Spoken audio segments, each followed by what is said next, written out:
Here we go. Here we go. Here we go. Here we go. We are live in action again. Live in action again. Today is let me check my day 20.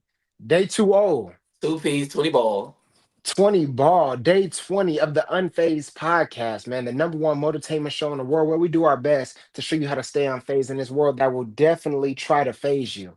I'm here, as always, your unfazed guru. I don't know what's going on with McNeil over there, Right but there. Phase is here. But we got My real Neil shit get McDeal. loose. Real Men Nick Deal is always here. We got a good one for you today. Ladies and gentlemen, today we're getting into the world of comedy. We're getting into life, man. This is going to be a great conversation about life because we have a great guest on here with us today. He's not just a comedian, he's a leader, he's a storyteller, he's an old friend. Since high school, on and off the football field, this guy has been inspiring. And I don't even know if I've ever told him this really, but his positivity, how hilarious he is, how intelligent this guy is. He has always been an inspiration to me. He's buzzing the streets of LA. He's on a journey filled with humor, resilience, passion. Today we have a very special guest, a very special friend. So let's give a warm welcome to Mr. Dominic Antonietti when we come back. Let's go. I'm unfazed, I'm unfazed, yeah, I'm unfazed. I'm unfazed, yeah, I'm unfazed. I'm unfazed, yeah, finna stack this paper. I'm unfazed, I'm unfazed, yeah, finna stack this paper. I'm unfazed. Here we go. Here we go. Here we go. Hey, hey. Yeah, What's yeah, up, yeah. fellas? Dom, Phaz, that what's was going such a on, kind brother? introduction. Nothing much, I man. It's appreciate good it, to be bro. here. Thank you for that, man. It's good to see No, you. man. No, it's great to see you, man. This episode is not sponsored by Chipotle, but I'm going to be eating Chipotle. So Hmm just I want to If, clarify But if don't that. in worry, case because they we see are this, sponsored by Blaze Pizza, We are baby. sponsored by Blaze Pizza, Okay. but this is Blaze Pizza, it's just the bowl version. Y'all just that's Right. yeah, all. exactly. Let's bring more people into the fold. Let's diversify our That's portfolio. that's Come on it. now. That's Come it. on now. But brother Dom, how are you, Chipotle, we know man? you're listening. I'm good, man. It's a beautiful day here in LA. Yeah. I've been pretty busy. I've had some stuff. I got to do some acting stuff recently, so this is honestly like a Wow. my first weekend off in a while. So I'm so Mm-hmm. glad to be getting to spend it with you guys. How you guys Come doing? Okay. on. Man, I'm good, man. Bless. We've been going 30 days straight. Wow, Every Ooh. day doing a podcast, 30 days straight. We're on day 20 right now. And it's wow, damn! yeah, it's Round in the final stretch. I about to final say, yeah, it's stretch. crazy to say we on 2010 day countdown left. Not that we're That is rushing it, crazy. but It it's did go Yeah, fast. We got to 20 man. fast. time And it was flies when you're having fun. Yeah, packed up with a lot of guests, a lot of great people, similar to yourself, a bunch of different stories, man. And it's just been fun conversations all around, bro. So I it's think the definitely one been good yeah. good. thing about our podcast is the versatility of guests and professions we get to have on here and how we can share them to show you how similar, you know what I'm saying, everybody's story is, no matter what you're doing. Everybody's faced with challenges, adversity, but also have overcome those to accomplish, you know what I'm saying, great things. So I think that's like the coolest part about And it's getting good crazy guests on here. because like every guest like said the sentence or two that the last guest hmm said. Facts. So you have a lot to, stand up to today because Yeah, we gotta keep the train going. Like you yeah, don't know what they exactly. said, but it's just gonna come out, it's gonna flow I out of should have you. studied more film. Yeah, no, I'll get on it. I'll figure it out. That That's is all it's good. really cool though. Yeah, all these different perspectives, but like noticing the commonalities, like all these different ways. Like, and I think the theme of the whole podcast, like you're talking about how to stay unfazed and watching Literally. these different Got it. backgrounds, like applying the same principles is It's very huge. interesting. It's huge, man. And I want to ask you too, man, because of course we're gonna go back and forth. We'll probably like this is gonna be like one of the movies, like they give you the flashbacks. We're gonna flash back hmm to 2015 in high school, then we're gonna come back to what you're doing now because hmm I mean we got a lot of history. But I want my main question that I want to even start off asking is like why LA? Like, why LA? Because I Yeah, know there's like LA, because LA, I say that because everybody's like, if you want to be successful, You want to make it. pack a bag, go to LA. city I don't care stars. if you have a Yeah, home, you can just stay on the street, you can be homeless, whatever it is, you just gotta get to yeah. LA. You know what Well, I a lot of mean? my friends are like, "Hey, I don't have a home, but you have a couch, right? I feel like I can come out here for like 2, 3 months, and that's chill, right?" I'm like, "Yeah, dude, come hang out." Come It on. is awesome. A big part of me coming out here was I went to UNC Chapel Hill, and there is a huge network of people from UNC that move out to LA. There's like an internship program that I did. It's really beneficial, and like I knew I wanted to do entertainment. I knew I wanted to be a writer, be a comic, but for a more general, like if a kid just wants to do entertainment and doesn't even know exactly what, there's this great program, and it'll set you up with an internship in LA the first summer after you graduate college. Wow. And so it's a great way to like get out here. You have a job. It's an unpaid job. It's actually kind of, and I shouldn't say this on a live podcast, but I'm out of the program by now, so I can say it. It's unpaid internship. You actually pay for it like a class, but sometimes through a clerical error, people are not officially enrolled in the program, and so get to go for free while still being in the class. And I'm gone now. I got my job. I got my so we're good. This is broken on the Unphazed podcast. Broken Unphazed. Come on, man. UNC is going to come from my ass now. This is an exclusive. Exactly. This is an exclusive. They're gonna send me an invoice in the mail now. God being like, we fucking knew that. We got your ass. Yeah, exactly. But that's hilarious. So I got so lucky. I didn't even have to pay for it, but then came out to LA with this like huge network of people. All these people from classes before me who could then welcome me to the city. And now I've been out here 4 years, which is crazy. Wow. And I'm welcoming which is nuts. I feel so old.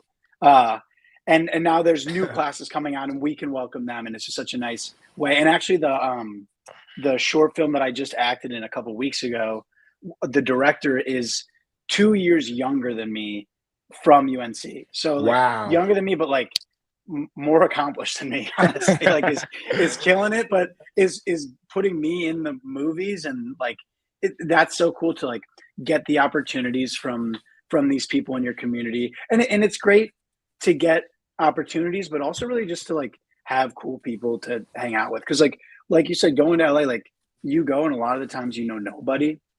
And so getting to go and having already a group of people out there greeting you, just you feel so comfortable. You feel like you can branch out there. And I think that's a reason I felt comfortable to kind of like dive into comedy. And not through comedy, I've met so many people. It's nice out here, man. People are nicer than people say if you find the right people. You gotta find the right people.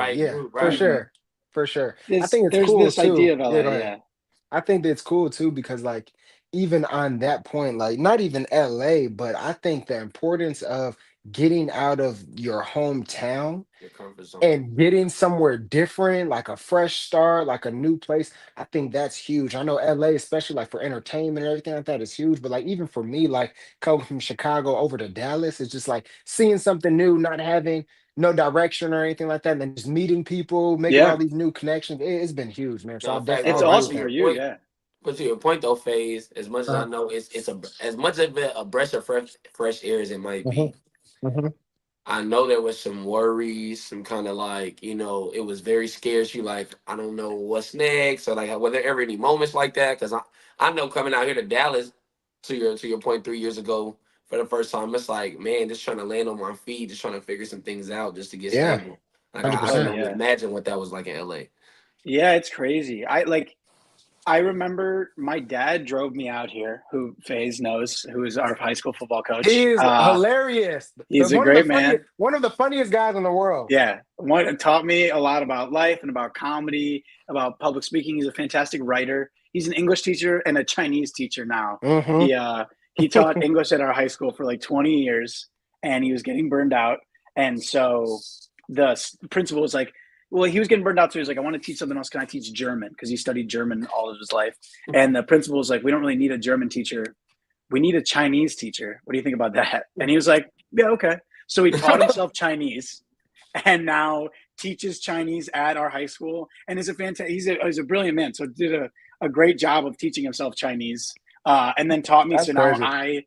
I minored in it at UNC actually. So I'm rusty. Wow. Because my goal was always get better than him at Chinese. I need to defeat my father at Chinese, but I don't think I ever got there. He's great though. But yeah, like I remember he drove me out here. I graduated Carolina, and then this internship program starts like a week after school ends. So I only got to go back, and I was going to school in Chapel Hill, got to come say like goodbye to my family for like a week, basically, because it was the plan was I'm going to move out there indefinitely, and like hopefully I won't have to come back for anything. And so my dad drove me out like a week after being home, so I definitely didn't feel like ready. I was so nervous to like get out there. I remember staying at this like tiny hotel in LA. It was the night my dad dropped me off, and like he was about to leave the next day, and I just remember sitting on the bed being like, I have no idea what my life is going to look like out here. I have no idea. I know some people, and that's reassuring, but I don't know what they're going to do. I feel like I felt so ungrounded. And just remembering, and I had felt like that at other times. I remember when I first got to Chapel Hill. When I first got to Chapel Hill, I actually didn't know anyone. And that was a really good foundation for me, because my first like 6 months at UNC, I wanted to leave. I was like, I remember calling my mom being like, I got to go back to Chicago. I didn't know like a single person. And it was just like, I feel so lonely. I feel like I have no like support system around me.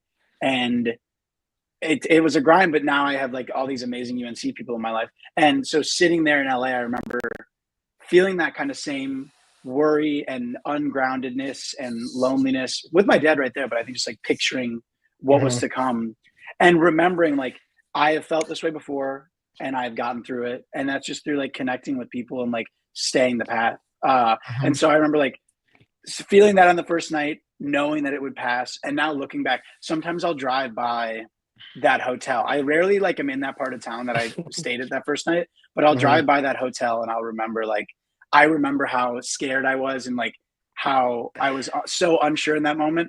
And it's such a full circle, just like literally driving by and being like, I've built up a life here and I've built up people around me, and like just staying the course and connecting, I think is like what brings that. And look at you now. Oh, right. Here you go. Go down. In my beautiful living room, my roommate set up this. It is super dope though. Like if I was living in LA, that's how I feel like it would look. It's a nice setup. I didn't do any of this. There's a couple like Legos set up throughout, and I built some of the Legos. That was my only contribution. That's your contribution. That's dope though. Yeah, exactly. That's dope, though. Exactly. And I want to ask you too, Dom, because like let's do that I don't know what movie it is, Back to the Future, whatever, like a flashback, right? So that loneliness that you may have felt, right, at UNC, you didn't know anybody. I can see that being a shock because me and you had a different experience, but like we're thinking about Carmel, like as soon as you get there, you're thrust into a bunch of guys. You're with a group of guys, like white t-shirts. I remember freshman year, white freshman tees, football. Freshman football. Because that was the summer before school. That was like, yeah, exactly. So you're automatically thrown into a group, so you automatically make friends. And even for me in college, when I was in college, it was kind of the same thing. So I never had to think about that because I was always playing football. I was always with a group of guys, but I can see and kind of understand how, like, yeah, you got there. I'm like, okay, so what do I do? What a party, yeah. Freshman orientation. Yeah. Well, that was the nice thing with football was like football gives you that structure and it like put you with all those guys. And like freshman football was even before the school year started. So we like knew, especially Carmel football. I'm sure you've talked about it. So like the fans all know, but like our school is all football, like especially freshman year, every kid plays. And so you get a chance to meet like your entire class before orientation starts. And it's still that stressful thing. I mean, I knew a lot of kids coming in just from like the South Side, like grammar school and stuff like that. But it's that similar feeling of that first day when you're sitting in the lunchroom and you're all in the white t-shirt. Like, all right, shit, I better like, you're really in your head the whole time. What I do every time, and I like try to stop myself is in my head, I'm like, all right, be cool and normal and funny, like impress these people. And it's like, no, just like hang out. Yeah. In my head, I'm like, don't mess it up. But like, if you just are yourself and like, let it, I think I always get in such a rush in that early anxious moment to hit the skip scene. I want to skip to where it's good. I want to like get past this feeling.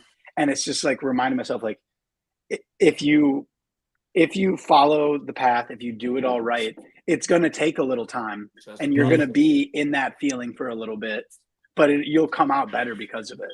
Like it's going to work out, but you have to feel that way, which is scary but fun.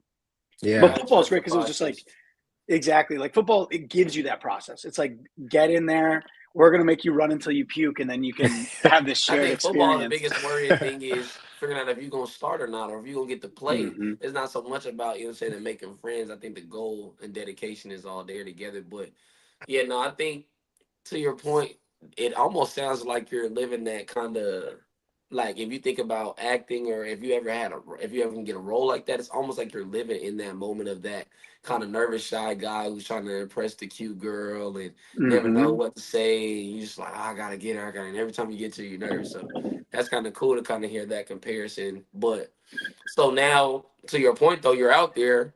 When does it finally stick? You start making friends. When do you start getting into, like, whether it's acting or stand up first? Like, what is that transitional But period look and like? even before that, I wanted. I'm curious about this, like, because you said, did you go to UNC for like Yeah. entertainment or anything? Because I I want to know how first, long you had that in your head. yeah, at senior year at Carmel, I thought I wanted to do software.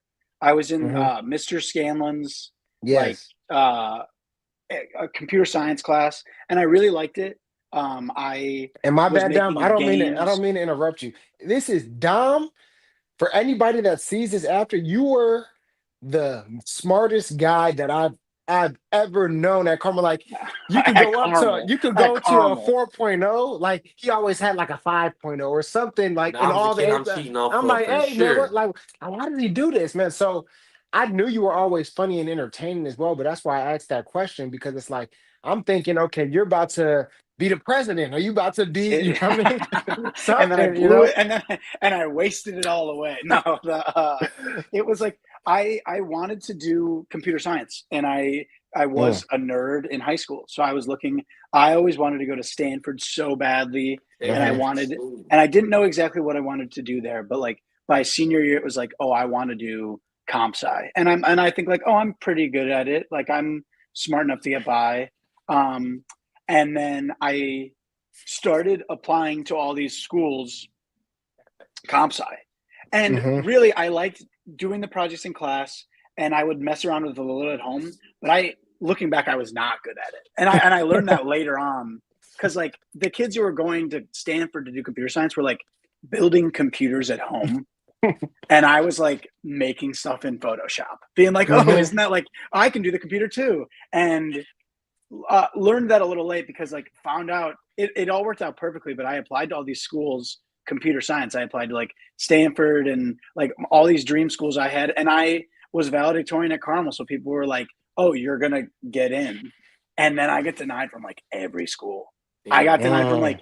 like I think I applied to 20 and I got denied from like 19. I got so lucky that the computer science school at UNC, they don't have an engineering school, so it's kind of like treated as an arts like Oh, an arts and science. So oh the wow. admission's a little different. That's probably the only reason I got in.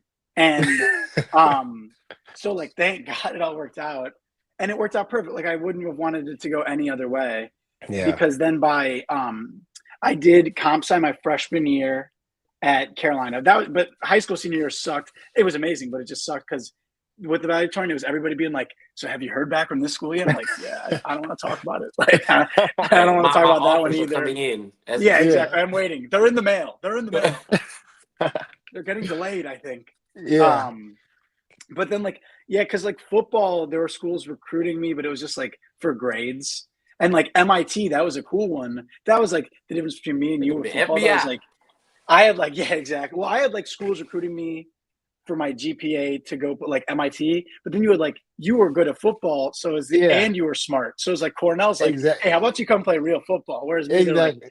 I remember going on a visit to MIT where they were like, here's our locker room and here's our engineering lab. This is like in the football visit. It's Right. like, This okay, is you guys, certainly. yeah, you guys don't care about football. Yeah. And then I didn't get in because they were like, yeah, also we can't help you with admissions at Oh all my because gosh. our admissions doesn't care about the football team. And so didn't get in there, got into Carolina, was doing computer science there, thinking I wanted to do that still. I got really lucky and got an internship the summer after my freshman year at Carolina. So Mhm. I was working, I Mhm. was like a software intern at Wow. this company. and I hated it, and I was like bad at it, and I could like get by, but I was watching all of my coworkers, all these other interns.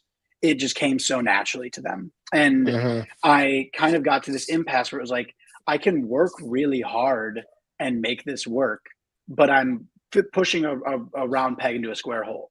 And like, do I want to fight this uphill battle for the rest of my life? And probably it'll like it's comp sci. I'll get a job, but I'm not going to feel fulfilled. And that summer was when I was like, okay, I'm going to change it up.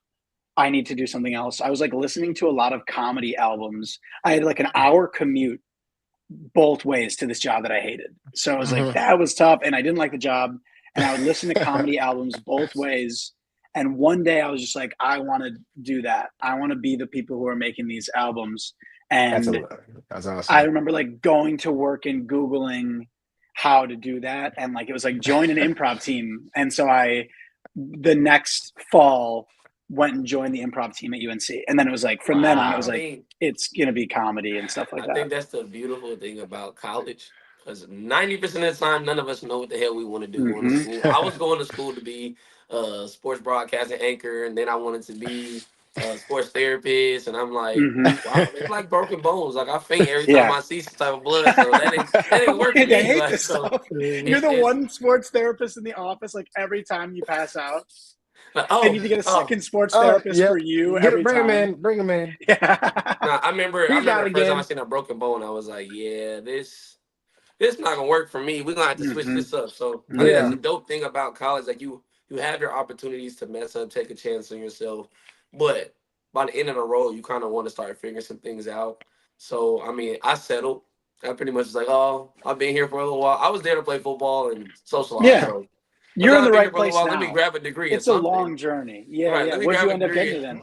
So I just switched over, got general business degree, and I was like, all right, let me get out of here. You know what I'm saying? Something you can apply anywhere. Right. I got my degree in I can use this for sure somewhere. So come on. But that's dope. So you start, you know what I'm saying? You join an improv club at UNC. What is that? You know what I'm saying? How does that look now? That's like that was a big part of me getting into comedy, and I'm really lucky that there's like such a good group of people there. Every step of kind of me becoming like getting into all of this, I'm just lucky that there have been like nice people that have welcomed me, because I think I would have. I hope I wouldn't have quit, but I feel like I would have quit if it was harder. I think it was made pretty easy for me, but I remember going to like audition.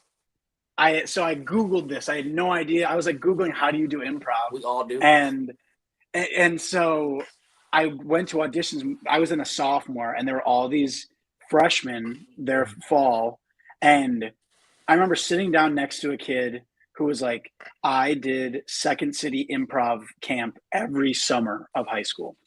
And I'm like, okay, I don't stand a chance. Like these kids are all like trained improvisers, and I'm Googling what is improv. Like this is ridiculous. And that kid, we were like you had to like do a 2-person scene, just like make something up, just like pretty standard improv, whatever. But like I have no idea what's going on, and you have to go up on stage in front of this auditorium of other people auditioning, and the kids from the club who are judging it.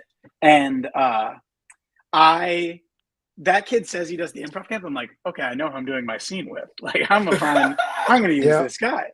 And in the end, we did a scene, and it went really, really well. And that guy and I both made it onto the team, and he's now one of my good friends. And he is like the funniest dude I've ever met. And I am so glad to have felt supported there, because I feel like I got lucky that like that was my first round, and I like made it through all the auditions, and I got on.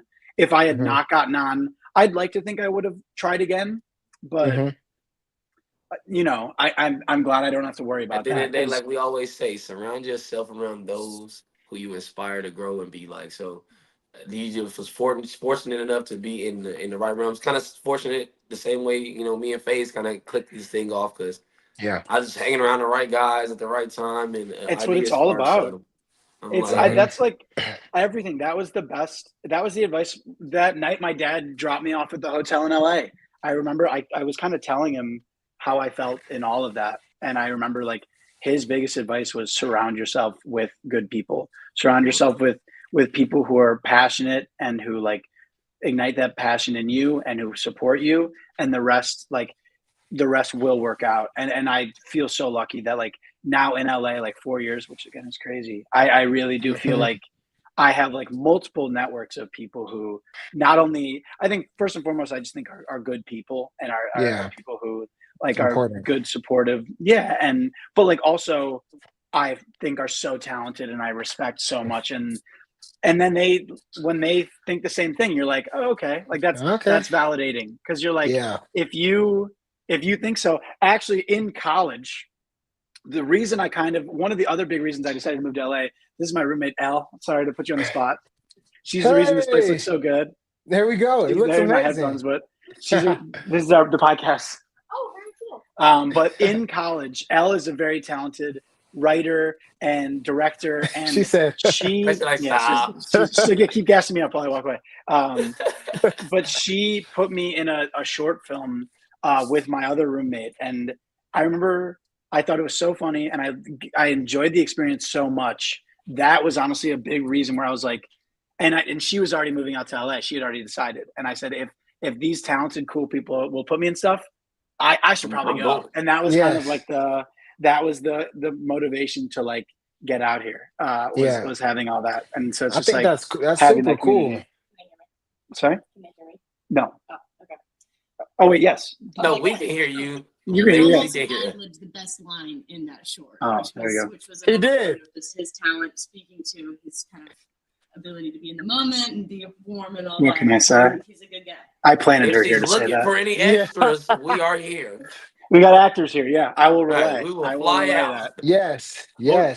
I'll tag her. She's a very talented writer. She's working on a number of things right now. And that's the cool thing too, is getting to live with my friends. And Matthew, my other roommate, is like my writing partner too. So we've written like a couple pilots and we've written a couple features together. And that's so huge, like, bro. Being surrounded by people who are like working on the same stuff as you, it just keeps you motivated to like, it's like, damn, okay, I got to get it. It's like, I don't feel good. I don't want to write today. Blah, blah, blah. Like, then you see them working on something. It's like, no, I got to do this. I got to like, I got to. How big is it to, because again, you join the club.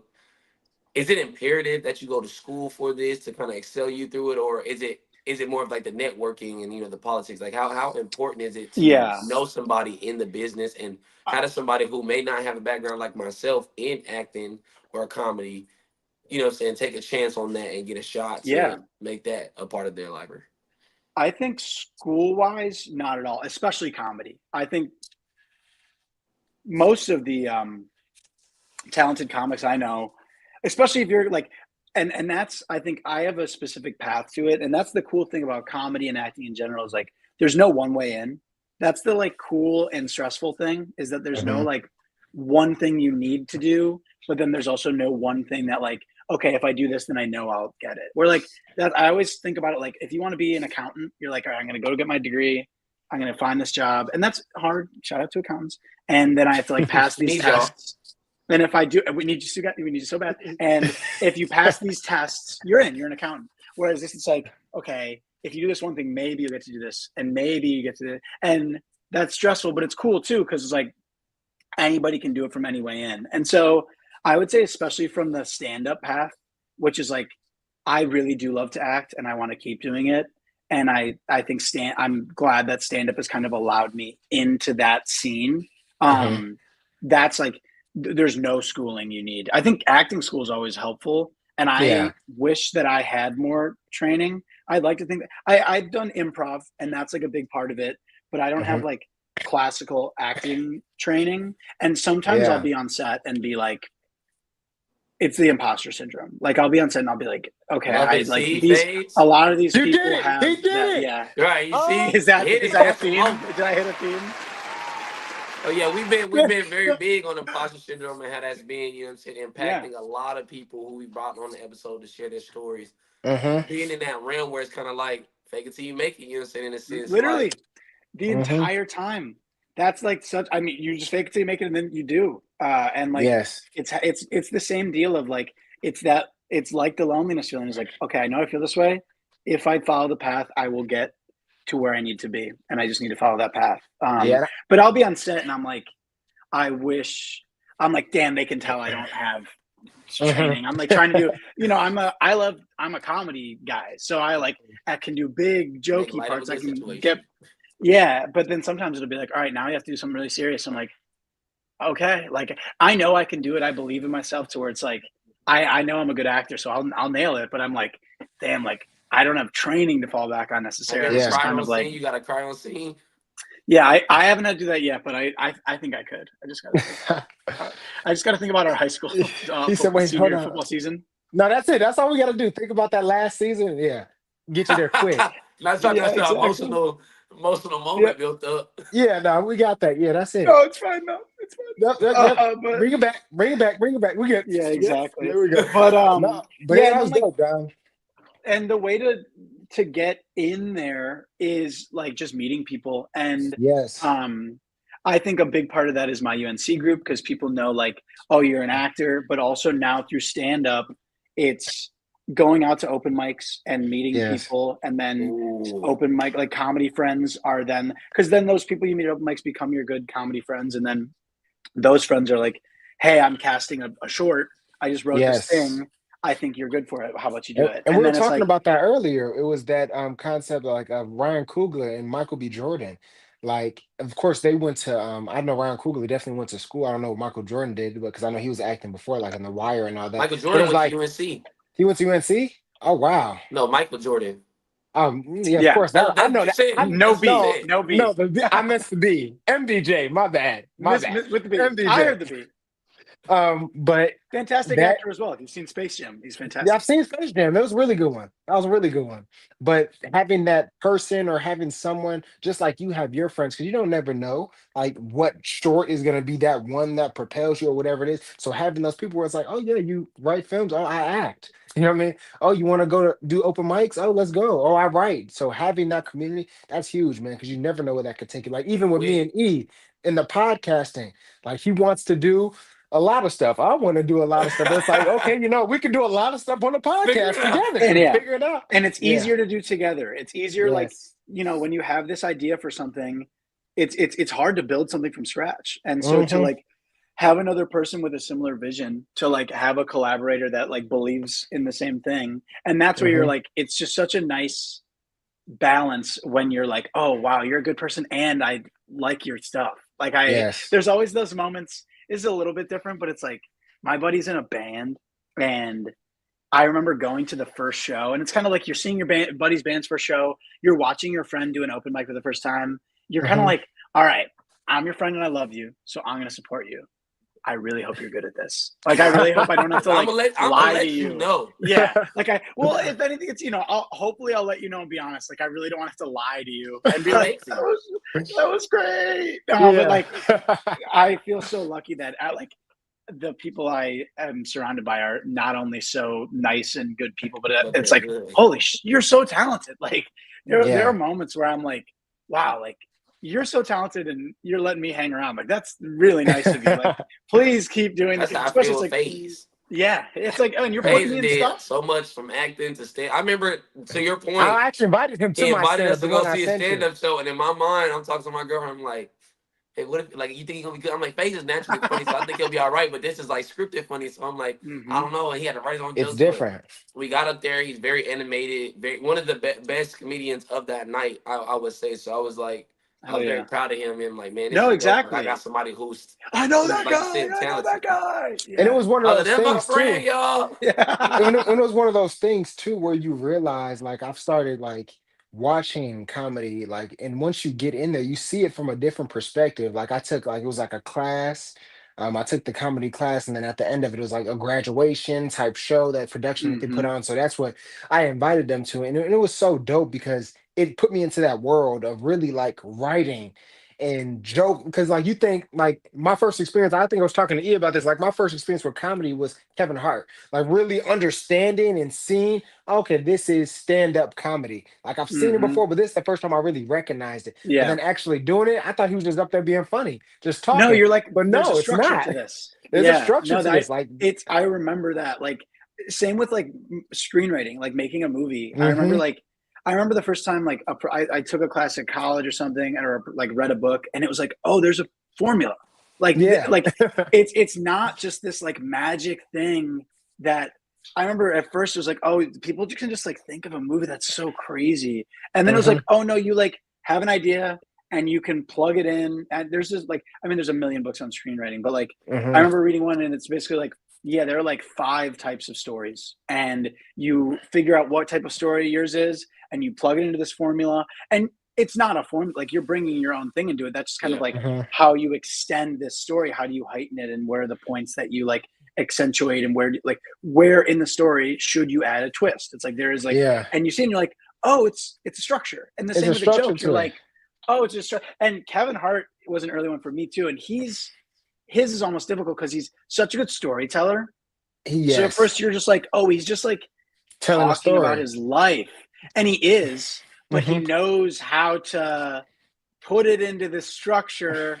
Yes. Where, and give you those like clippable. I mean, fuck that out I said Kevin.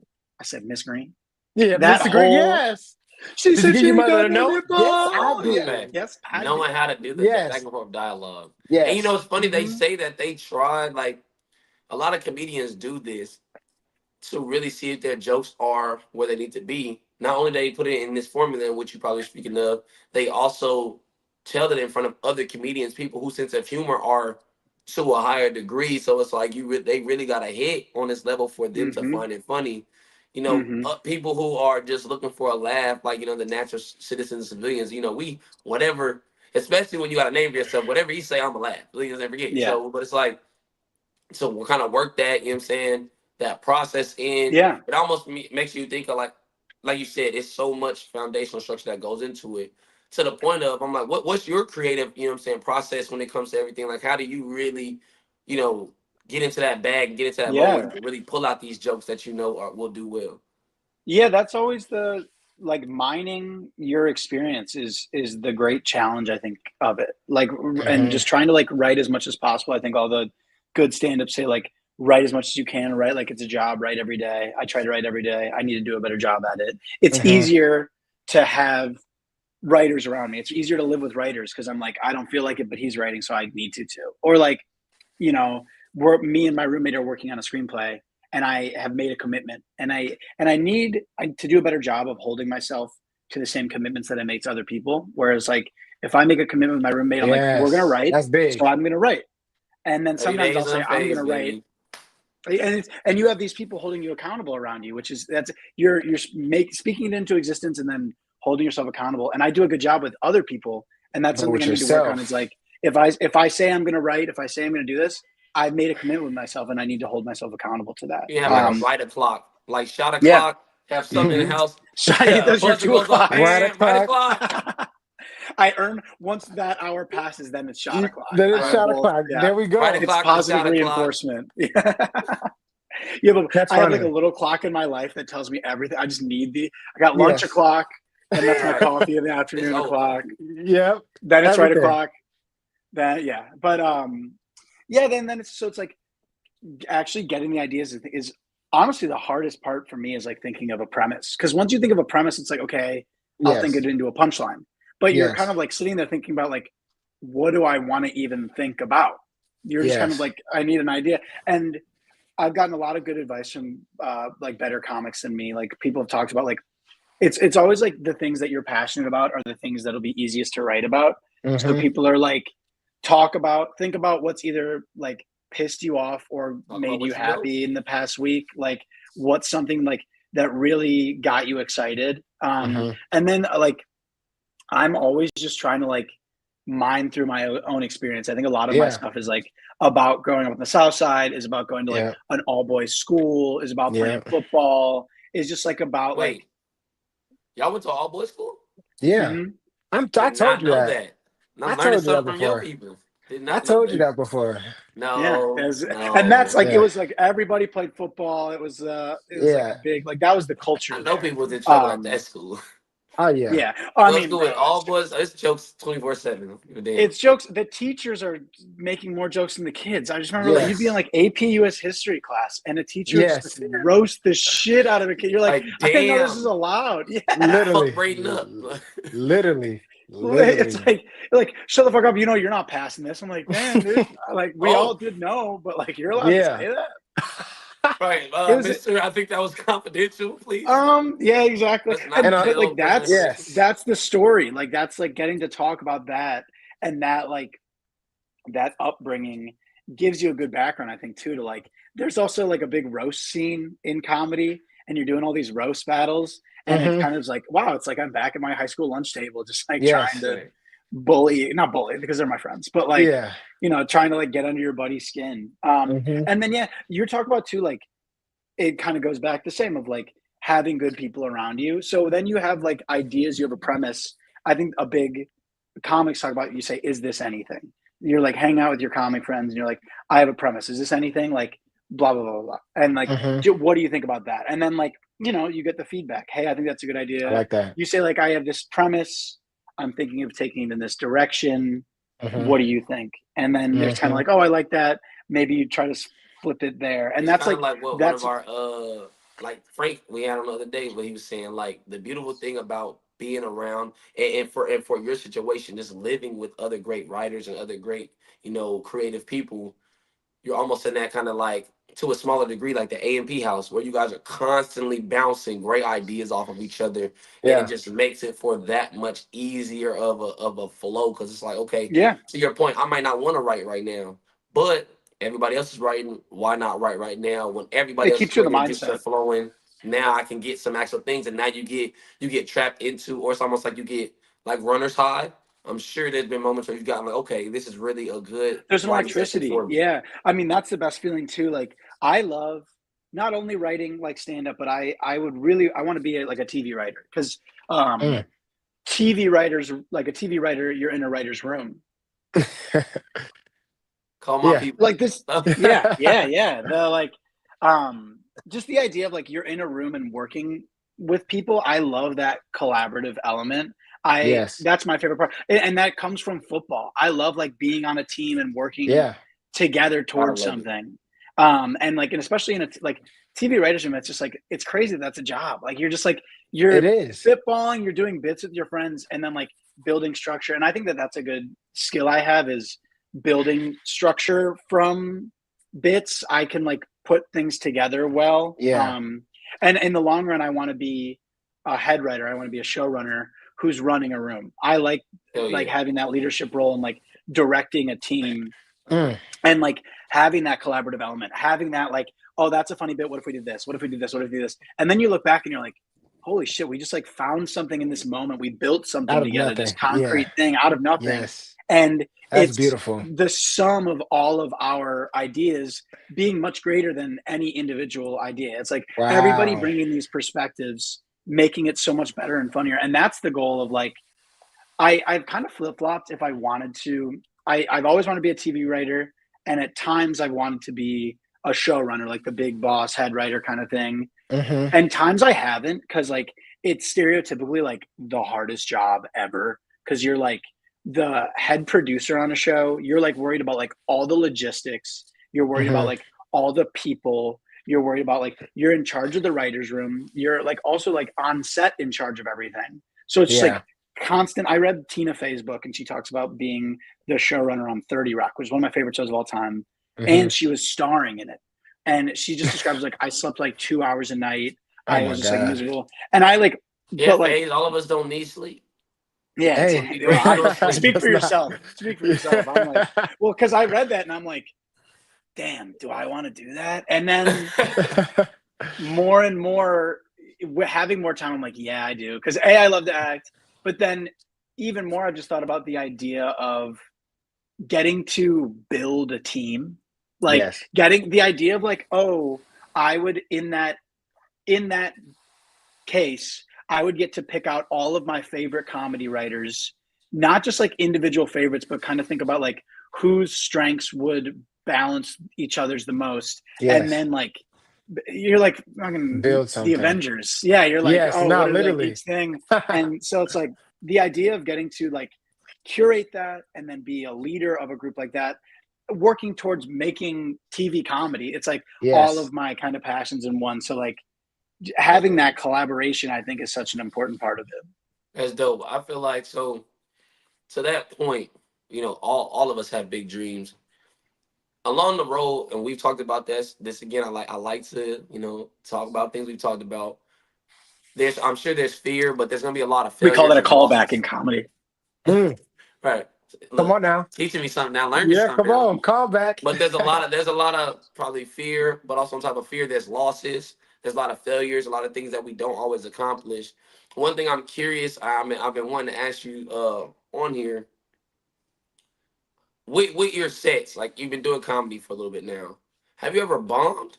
And if you have bombed, what has bombing taught you about yourself in life, just off the stage? Yeah. Yeah. Like a million, especially like it's different at an open mic. Cause at an open mic, that's like the gym, you're just like Mhm. at practice. It's usually all comics. You're all just like working on new material. So you're like, oh, I hope this joke works. But if it doesn't work, you're like, okay, like I'm trying it out. And I think reps on a micro and a macro level are like what the answer is there. Yes. Cause even early on at an open mic, you're like, God, I hope this all goes well. And I don't even, especially it's like, I don't really know the people at this mic that well. And so early on, you try a joke at an open mic and it doesn't work. And you're like, oh, fuck, and I gotta go back. Yeah. Like you feel that it's all that. You feel the embarrassment. You feel like you're not good enough. But then, especially with an open mic, okay, I'll go do another in an hour. Like I try to do like 5 to 7 a week. Most times, like you're up multiple times a night if you can. So it's like you're like, oh, I did bad at a mic. I'm gonna go do another right now. And so it's like having a really short memory with that and That's understanding like huge. Next I play. have to try and have to next play. I think like Next play. I don't skateboard, but skateboarders I think have such a good mentality of that because when you're trying to learn a new trick, you fall over and over and Boy. over and over again until you get it. Yes. And that's like an open mic is like, I'm just going to throw this stuff at the wall, not throw stuff at the wall. Cause I've talked about my friends. Oh, I think this is funny. It's disappointing when, that's the coolest thing is you're building something out of scratch and you're like, oh, I made something. I have an idea that I think is funny. Sometimes you then bring that to a mic and they hate it. And you're like, damn, you guys don't like what? Come on guys. It's funny. What the fuck Like, is this listen, guy? yeah. What Yeah. the fuck? But doing it more and more, you're like, you develop that confidence in yourself and you have the right people around you. So you're like, I know I'm not bad at this. Like, I know that it's just like, And honestly, it could have been the yeah, delivery. Maybe the joke's not the bad thing. Maybe you're just working on how do I deliver this joke so exactly. it hits hard. And I record everything. You record everything and listen back to everything because you Yes. want to like afterwards find out why something didn't work. And then you're like, oh, okay, I did bad at a mic. I'll try this out at a new thing. And then you just like put your head down and like try it a new way and maybe it works. Bombing at a show, That's tough. That sucks. Cause you're like, a lot of the times too, you're refining your material at a mic and then you're going to a show with like your good stuff. I know this works. I've honed this. And then you do that and you're like, oh, you guys just don't like me. Like, it's not even like you guys just have a problem with me. I'm sorry. But even then you got to just learn. You got to be like, okay, this is a learning experience while you're on stage. You're like, I got to learn. And there are different ways to like deal with it while you're on stage. You have to address it because somebody, I forget who, a comic friend just told me, it's like piloting a plane. The audience needs to know that you know how to fly the plane. The moment they think you don't know how to fly the plane, they're like, we're gonna die. It's over with. So you are the pilot and you are reassuring them like, okay, we're hitting turbulence right now, but I know what I'm doing. Like you guys are in good hands. Put seatbelts on. We're gonna be all right. It's gonna be okay. And because if you don't say anything in their heads, they're like, does this guy know how to fly a plane? Like, am I on the right thing? Shit. And so, like Like powering through it in the moment and then powering through it after and being like, okay, now I got to get back on stage. It stinks. I'm at a point where I'd like to be doing shows every night. I'm hopefully on the way to be doing that. I'm doing mics as much as I can, and I'm doing a lot of shows. And so, you don't do well to show. It's tough because you're like, I gotta wait a couple days now. It's like the stakes are. I can go do a mic and I can go get another rep in. Stakes are a little different, and it Yeah. leaves that. And then it's like it's attitude. A lot of the time, like when you deal with failure, when you're dealing with stuff like that's in your control, but like in or out of your control, the only thing you can do is control your attitude. And it's like, Yes. okay, I can either like get in my head about this. I'm gonna get in my head because I can't not get in my head. I'm just like a person that will be in my head. But like it's kind of like that, and then what? So it's like, all right, this happened. All we can do is go do it again, or you can quit. Like I kind of tell my, and it's like I'm not gonna do that. So let's get out and try again. Like let's go out and like go get more reps. A little bit. I don't think I can deal with the heckler. not Dude, as- shut the. Yeah, exactly. I don't know. I'm pretty good at. I'd like to think I'm pretty good at like. I'm not a very conflict. Like I'm a conflict averse person. So like I'll kind of be like, "What do you do?" Like I'll kind of try to make a joke with them and bring them in. Though sometimes if they're just like, there's no saving it. You can just like, and that's the Mount Carmel lunch table. That is the Mount Carmel lunch table. No, it is like for sure. I'm like, oh, okay, I'm gonna be really mean to this person, and everyone's gonna love it. It's kind of awesome. You're like, damn, I've kind of been given a free pass to really be mean to a stranger. It's like road rage. You're like, and like that's where you're like, all right, I got to think of something good. And my training, going to an all boys high school, trying to like bully my friends. All for this moment right here. That's where like exactly I get a certain look in my eyes, like you can see the like they steal over, and it's like but and that's always like, and people like it because they're like, we don't want to be now it's this interesting thing where a lot of people do more crowd work, and I think that's good if it's if that's what they want to do. Fans. Yeah, exactly, they're great, and you're building something awesome, and it's great for like social media because you're not burning your material. Yeah. You can like kind of be developing content without, and then you can still make an hour special that's none of that material. But it is an interesting thing where now people expect that, and it's like, no, that's not the MO. Like they have to, the comic kind of needs to open that door, and then it's hard once you've opened the door to close it again, because you want to do it to just being like, who's okay, hey dude, what do you do for a living? And then you're talking to a person and that opens it up. But then like everybody wants attention, and everybody's like, it's the people who are like, I should be up on stage. So now I can get a laugh here from the crowd. It's like, nah, bro, go to open mics, and then you can get it. Exactly. You got to do the long way around. Not today. Trying to shortcut this. I worked hard for it. Yeah, exactly. I bombed for this shit.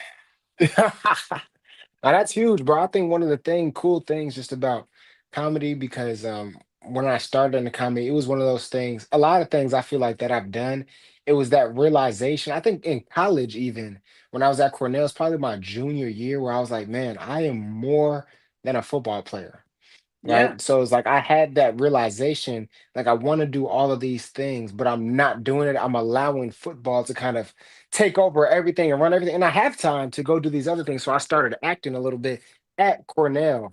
I took an acting While class. playing D1 football, bro. Yes, bro. Yes. I was like, because I took an acting class. How do you have time? That's impressive. And I was like, man. I just figured it out. I was like, it was definitely during the off season, and I made even it. then, So it's like, just like, yeah, it's a lot. So I just enrolled in one of the classes. So I was like, okay, I can kind of work that into my schedule. And then there was this guy. I met a bunch of people throughout the acting class, and then I did a short film, and that was my first kind of realization that I was like, okay, no, this is not as easy as like I think I was just gonna walk in there and be Denzel. I'm like, I could easily, you know what I mean? King Kong, ain't top nut. You know what I mean? I thought I was gonna be able to do that. You're just doing training day quotes. You're like, yes, wait, exactly. that was They're like lines. That's not the line. That's not what we said. The character's not named as Jake. Why do you keep calling him Jake? Exactly. And being there, and just even having the camera in front of you, like, is a skill. Like having the camera right next to your face, and so but I'm looking at him and the camera's right here, and I'm not looking back at it like that. It's hard.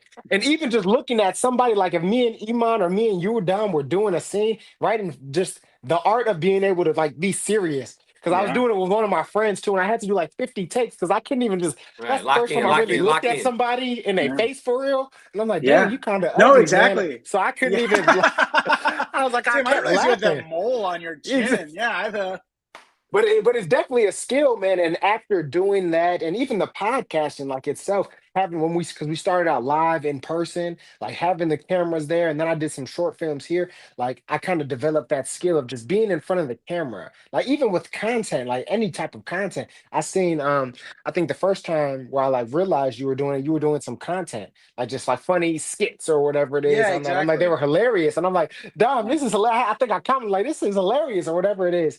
But that's even an art, like being able to do that because it's uncomfortable. You know what I mean? So Yeah, pushing you build up yourself out that of those muscle. boundaries, you build Yeah, the muscle, it exactly the is. reps.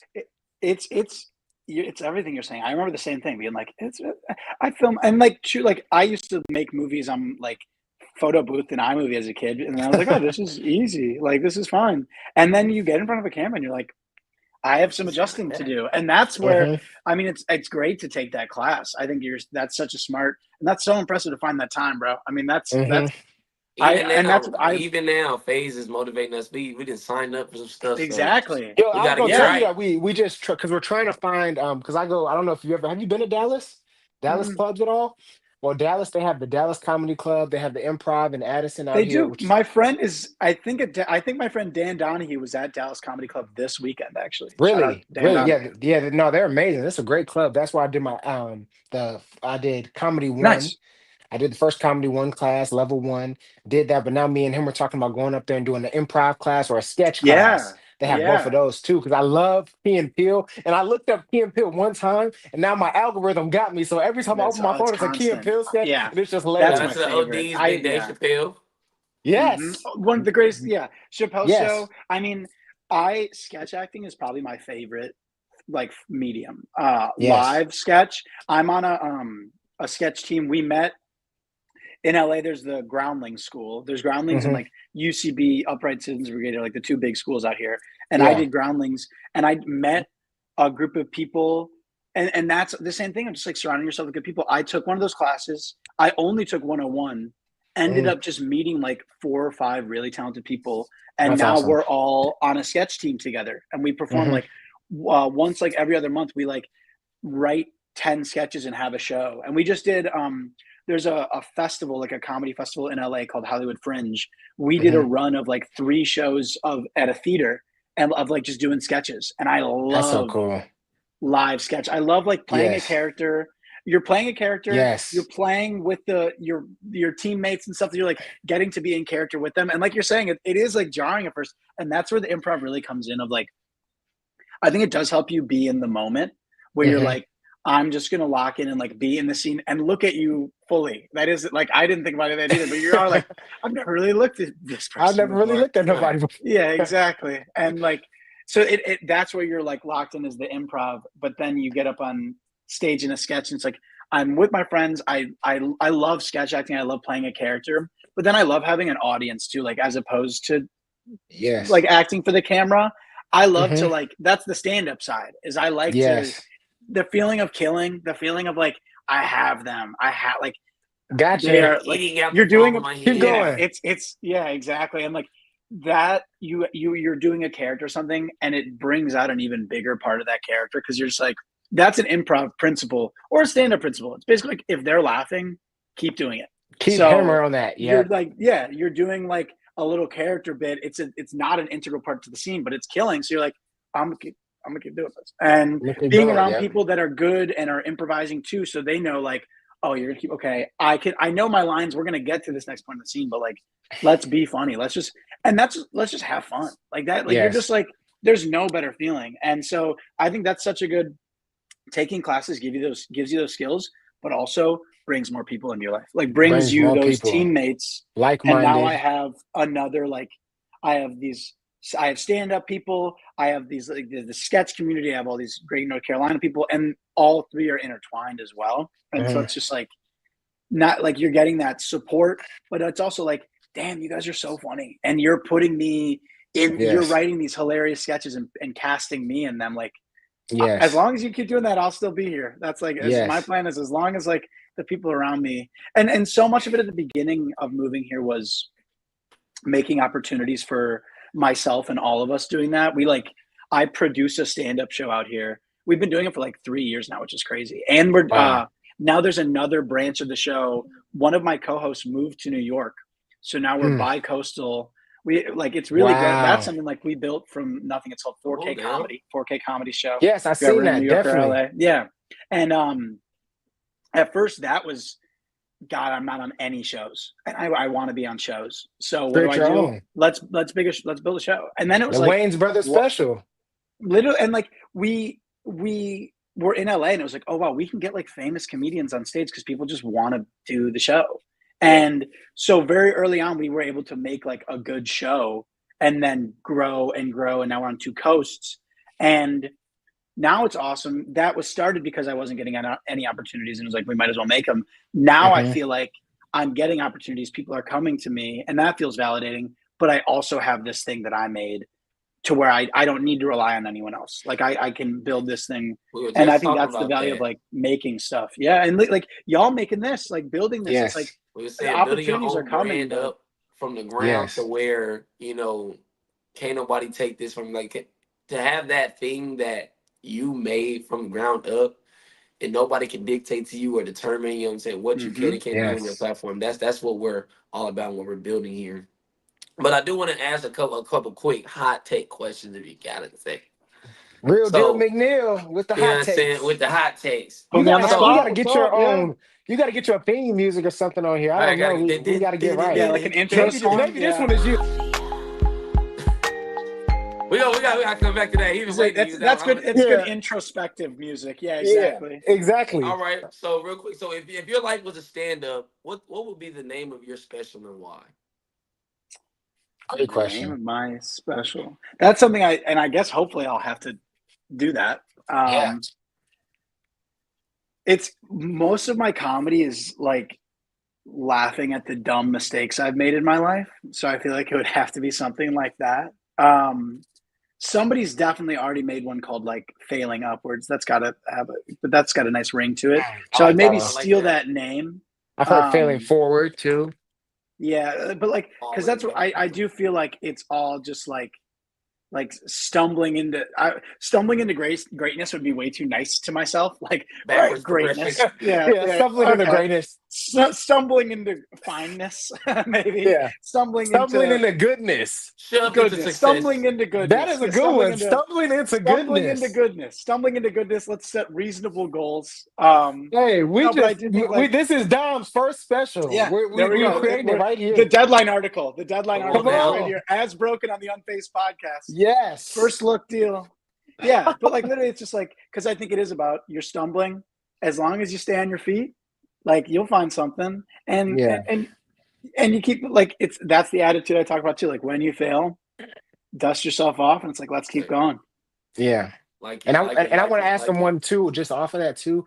Where are you as far as comedy? Are you at do you have a good hour together already? Or are you at like 30?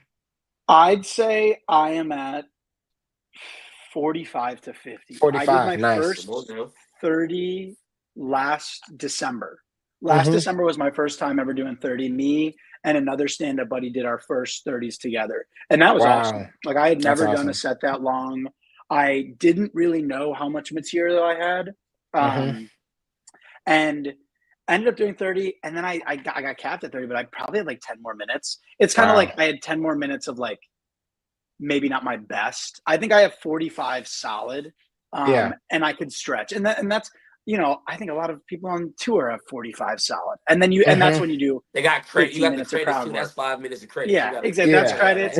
And like people on the road, you go on the road and you take out 45 to 50 because then you are going to do crowd work for 10 minutes. You are going to and doing a longer set kind of taught me that too, where like I'm used to doing 10-minute sets of really solid, like my tightest 10. Yeah. And so you can do 10 minutes of material, and if it's all solid and funny, like it goes by pretty quick. You can do even a half hour of like really solid stuff. People will kind of get lulled a little bit, and you've got to do stuff to kind of like wake them up. And that's where the crowd work comes in. That's where like telling a long story in the middle comes in, because it's like Yeah. you're shaking them a little bit, you're keeping them awake, you're keeping them on the edge of the seat, and that's like one of the other best things about crowd work, because it's like, hey, you guys are paying attention, right? You better be paying attention, because I'm going to be because calling I'm coming on you to at the you. teacher in Yeah. class. Yeah. I'm on your ass. Yeah. Okay, that's dope. That's dope perspective. That's dope. Okay, what's the most ridiculous thing somebody's ever assumed about you because you're a comedian? Mm. People assume a lot of ridiculous things, but that's not only because I'm a comedian, just because of the person that I am in general, I think. What's the most ridiculous? I mean, it is a lot of people like expecting you to not be like an adult. Like, I think people don't think you take care of yourself. I think people have the idea of like an open mic comic is like you don't shower and you're like you don't have a job. Yeah, exactly. And I got a good day job. I do marketing at Skechers. It's pretty Come on sweet. now. Oh wow, yeah, dope. Gotta have a motherfucker Skechers at rock my step line. joints. There Yeah, we I got go. the shape ups. Yeah, that's why I look That's so what toned. that's actually what I need, Dom. Yeah. So I'm gonna have to talk to you. I need the one that I just got slide you. in. I just They're gotta comfortable, slide. man. Yeah. This is all a long guerrilla marketing ad for Skechers, but Come on, that's it. yeah, I think it is people being like, wow, so you eat Hot Pockets for every meal, and I'm like, no, it's lunch and breakfast, but I'll have a salad at dinner. Like I'll mix it up. I'll drink green juice. It's that and like people, relatives are like, are you okay? Is everything okay? Yeah, we're good. Yeah. Like I think people don't expect, people kind of have one idea of a comedian, and it's like until you're famous, you are like living in squalor, and it's like, no, you can live a nice life. You got to be dedicated, and I do like not cook as much as I should because I go out and do stand up at night, so I'm a bad cook if they assume that. But like you can take care of yourself, and it helps if you have roommates who make your part. Like if it was just me, it wouldn't look as nice in here. All right, that's nice. Okay, back to it. So have you ever been mistaken for anybody, like famous or successful? Anybody like, oh, like, no, it's not me. I wish. I don't know though. Like, I feel like if it would be anybody, actually, I mean, let's think about it. The first one that comes to mind, I got into an Uber last week, and the moment I get into this Uber, like my head pops into the car, and the guy goes, "You look like JD Vance." I was like, what? You don't need to tell me that. You don't need to. Is that you don't gonna need to get share me? me. Is this Uber free? If this Uber is free, I'll be JD. Why is that your thing? Well, you gotta say, wait, is that a good thing? That's where I'm like, if that's exactly. Where like, if that's your thing, maybe I'll get out of the Uber. Like, I don't know if I wanna, like, you were a little too excited that I looked like that is hilarious. That's something where even if I was a fan of his, I don't think even his fans are like, yeah, he's a handsome guy. I think it's like, I'm like, damn, JD. And what was so funny was he immediately could tell that he should not have. He's like, my bad. I didn't mean it. And I was in the car. It was me and my two roommates were all in the car, so they're dying laughing at me, being like, yeah, he does kind of look like shut the fuck up. And like, I'm like, don't worry. The guy felt bad, so I'm like, don't worry about it. It's fine. And we ride, and the whole time we're just talking about something else. But one of them even texted in the group chat like, "Dom looks like JD Vance," and they're all giggling. But we don't bring it up again for the rest of the ride, of course, because it's like it's fine. But as we're then getting out of the car, the Uber driver again was like, "Hey man, sorry about saying the JD Vance." And I was like, "Dude, that is hilarious." I'm like, "Come on, JD, let's go." Yeah, and they did say that. That's exactly what they said. That is hilarious. But other than that, working on it still. All right. Who is your, and you can do it for, I guess since you're in comedy and acting, who's your Mount Rushmore of comedians or actors? Wow. That's tough. I'll do just comedy because it's and acting you add too much. Yeah. And Mount Rushmore's 4. And this will be my favorites because like I think if you do Mount Rushmore of comedy, it has to be the like, greatest of all time. That would be like Pryor and Carlin, and like then you would do like your more contemporary would be like Chappelle and Patrice O'Neill would be like the greatest. Like I would say my favorites, Mitch Hedberg, if you know him, he's like a one-liner like silly guy. Get him out of there. Yeah, he's amazing. Hannibal Buress. I love Hannibal. I think he's the like silliest, funniest guy. He's Chappelle would very be on like mine too. nonchalant. Like it's very Hmm. his comedy is very subtle. It's It's very slow, all very no, chill, he's but it's hitting delivering you it so every time. deadpan. Yeah, he's doing it so deadpan, but he's talking about the like craziest stuff. I've listened his album, all of his albums. I think like Animal Furnace or My Name Is Hannibal are like my favorite comedy Because albums. wasn't And he in like, the movie like Tag, right? yeah, Andy's a fantastic actor. I love him Yes. in everything Yes. because when he acts, he's almost just kind of doing a stand up on stage. He's doing Right. like Mm-hmm. that deadpan kind of character. Yes. They're like same guy he's doing on Eric Andre too. But he's just like the funniest guy. He talks about like getting a parade in New Orleans, like the way that like the New Orleans Police Department will like allow you to have a parade. And I think I listened to that joke like once or twice, like every other month. It's just like it just means so much to me. And then 4 is basic, but is John Mulaney. I love John Mulaney, and is like, and it's a Chicago guy. He went to Ignatius, Yes. so it's like and honestly, I told that story earlier. Like driving to that internship when I was like, I hate this job. I need something else, and Mhm. I like hearing like a comedy and being like, I want to do this. It was a Mulaney album because I've listened to all of his albums like every Wow. like 6 times through, and it was a Mulaney album where the joke is specifically. It was a moment where he told a joke. I had the moment of like, I want to do that. I want to be him. And the punchline of the joke was he was telling a story about college, and the punchline of the joke was, "I'll see you at improv practice." And that was what made me. I was like, "Oh, I have to go join an improv." I gotta that was, and that Now and I like know. the rest, yeah. And one, Okay. and I know what's crazy too is living in LA. The circles get so much smaller, like both in comedy, but then also just like I have friends who work on sets and stuff like that. And one of my friends was a PA on set for his last Netflix show. Like he had like Wow. he was like talking to John Mulaney every day, and I was like, that's Wow. nuts, because I like couldn't not fangirl. I would fangirl Yeah. a little bit. I'd be cool. I've like had to meet a lot of celebrities now. Like I worked in entertainment my last job before Sketchers. I was like working for stand up, so I was like around. Okay. I got to meet like really cool. I got to meet like Jim Carrey and like Mhm. all these like Wow. big time like it like, and it was like be cool, don't blow this. But like I would have the same thing with Mulaney, but I like couldn't not be like, you're the reason I do comedy. I love you so much. Like I'd have to. I could not like suck up a little bit. Yeah, that's dope, man. That's good. dope. That's good. I guess I'll wrap it up with you either pick your poison. What will be the best advice you give somebody chasing their dreams, or you can even attack the years from now when you're wrapping this thing up. What do you want to be remembered for? What do you want your legacy to be? Mm. Great I mean, both are so questions. good. Both are so good. I'll go with A because I think it's just like what we've been talking about. And it would like my advice would be find people with the same passions as you. Yes. Surround yourself with passionate, good people, and like hold yourself accountable. But like having those people around you does more. Having a support system, having people that are passionate, and like just being around that. We are sponges, and we soak up what's around us, and like we can't. Like you can't not be impacted by that. And so just Yes. having that support system, but it also just like ignites a fire in you. You're competing with people. You're like, I love you. I'm gonna try to if you're gonna write, I'm gonna write more.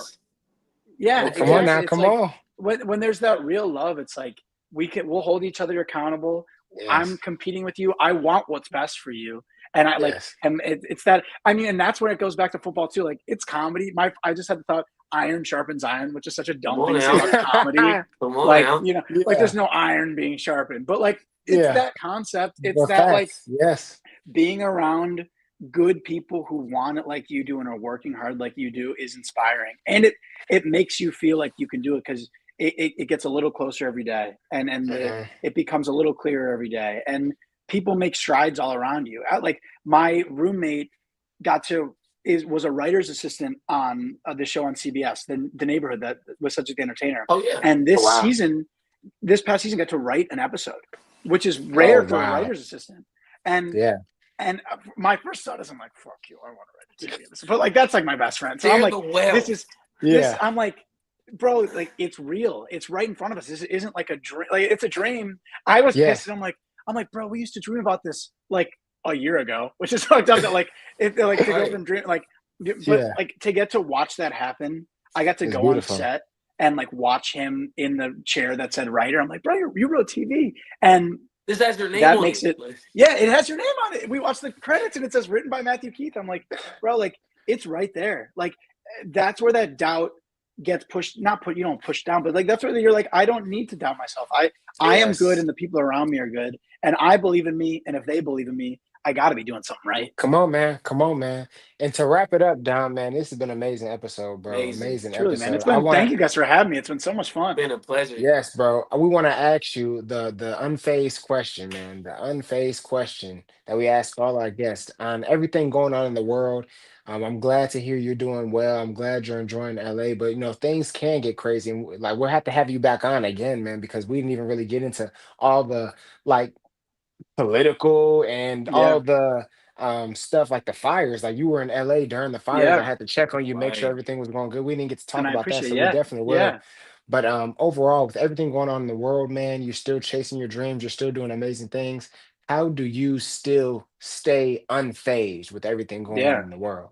Great question. Honored to. I'm in great company, man. And I'm glad I hit my themes before too. So I really feel. I'm like a broken clock again, broken record. But it's having good people around you. Like having good people around you makes you feel like you can do anything. And when shit really gets crazy, you talked about the fires. That was it was surreal because it was such a horrible moment for everybody around. But to see the community that came together and to watch the way that people supported each other, I had to leave my apartment. There was a fire that broke out like a mile away, and it was like, shit, we might lose. Like we have to pack. It's surreal. Like my shit might burn down. And me and a bunch of other people who all live in the area went to my other friend's apartment, like 5 miles away, and had like a sleepover basically of like 15 people at this apartment. And I was like, wow, like to have real friends in my life that when shit is hitting the fan like this, I can go crash on your floor.